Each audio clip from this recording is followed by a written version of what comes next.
আসসালামু আলাইকুম। এখানে আমি রুই মাছ মটরশুঁটি দিয়ে ভুনা করব।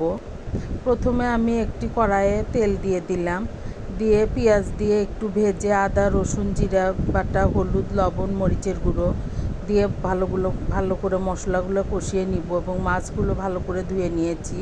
মশলাটা আমার একদম কষানো হয়ে যাওয়ার পরে তেল বের হয়ে আসলে আমি এখানে মাছগুলো দিব, দিয়ে মটরশুঁটিটা দিয়ে দিব, দিয়ে একটু নাড়াচাড়া করব, ঝাঁকিয়ে ঝাঁকিয়ে কষিয়ে নিয়ে তারপরে আমি এখানে পরিমাণ মতো পানি দিয়ে দিব মাছটা ভালো হয়ে সেদ্ধ হওয়ার জন্য।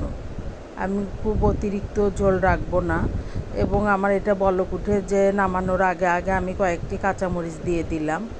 কাঁচামরিচ দিয়ে আমার ঝোলটা যখন আমার পরিমাণ মতো হয়ে গিয়েছে, এখন আমি নামিয়ে ফেলবো। অনেক মজা ছিল। মাছ কষানিটা আমার রেডি।